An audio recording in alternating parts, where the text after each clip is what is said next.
आज हम आपको बता दें कि भाजपा के अध्यक्ष का चुनाव कौन करता है और ये कैसे होता है।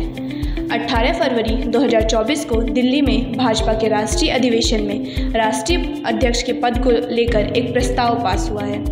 पद खाली होने की वजह से पार्लियामेंट्री बोर्ड अब पद की नियुक्ति कर सकेगी। हालांकि भारतीय जनता पार्टी के संविधान धारा 19 में अध्यक्ष पद के चुनाव को लेकर कुछ नियम बनाए गए हैं। इसके मुताबिक राष्ट्रीय परिषद और प्रदेश परिषद के सदस्य मिलकर ही राष्ट्रीय अध्यक्ष का चुनाव करते हैं। अध्यक्ष पद के चुनाव को लेकर पार्टी में कार्यकारिणी में बनाए गए नियमों के अनुसार ही होते हैं। अध्यक्ष बनने के लिए ज़रूरी है कि चुनाव में नामांकन दर्ज कराने वाला व्यक्ति कम से कम 15 वर्ष तक पार्टी का प्राथमिक सदस्य होना चाहिए। प्रदेश या राष्ट्रीय कार्यकारिणी में कम से कम 20 सदस्य अध्यक्ष पद के चुनाव के लिए एक व्यक्ति के नाम का प्रस्ताव पेश कर सकते हैं। इस प्रस्ताव में कम से कम 5 प्रदेश के प्रदेश कार्यकारिणियों की सहमति होनी ज़रूरी होती है।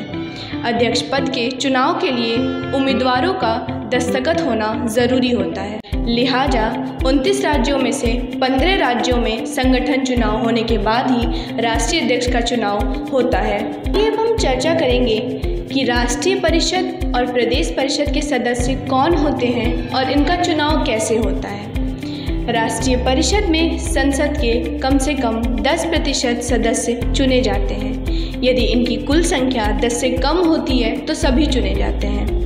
परिषद में पार्टी के सभी भूतपूर्व राष्ट्रीय अध्यक्ष, प्रदेश में राष्ट्रीय लोकसभा राज्यसभा के पार्टी के नेता, सभी प्रदेशों की विधानसभा और विधान परिषदों में पार्टी नेता सदस्य होंगे। इसके अलावा राष्ट्रीय अध्यक्ष अपनी ओर से अधिक 40 सदस्यों को नामांकित कर सकता है। राष्ट्रीय कार्यकारिणी के सभी सदस्य इसमें शामिल होते हैं। विभिन्न मोक्षों प्रकोष्ठों के अध्यक्ष भी शामिल हो सकते हैं। सभी को 100 रुपये सदस्यता शामिल होने की शुल्क देनी होती है। आइए अब हम समझते हैं कि बीजेपी के संगठन का स्ट्रक्चर कैसा होता है। जी हाँ, बीजेपी के संगठन का स्ट्रक्चर स्थानीय से लेकर राष्ट्रीय स्तर तक लगभग 7 हिस्सों में बांटा गया है। राष्ट्रीय पार्टी में 10% सांसद, सभी भूतपूर्व राष्ट्रीय अध्यक्ष, प्रदेश में अध्यक्ष, लोकसभा राज्यसभा में पार्टी के नेता समेत पार्टी अध्यक्ष नामित 40 व्यक्ति।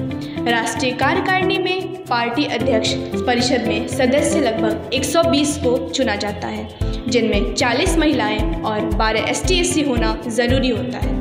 प्रदेश परिषद पार्टी के 10% विधायक, सांसद, भूतपूर्व अध्यक्ष, जिला के अध्यक्ष, विधायक, विधानसभा के नेता, जनरल काउंसिल में शामिल सभी सदस्य, जनरल सेक्रेटरी, पार्टी के अलग अलग मोर्चों के अध्यक्ष और प्रदेश अध्यक्ष में 2 व्यक्ति और।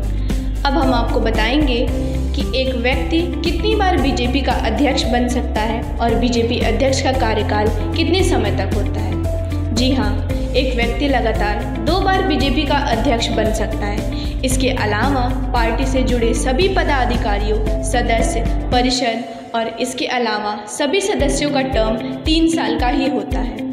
एक व्यक्ति जो 18 वर्ष या उससे अधिक का होता है, वह व्यक्ति जिससे दूसरे दल से कोई और जुड़ाव ना हो, वह इसका सदस्य बन सकता है।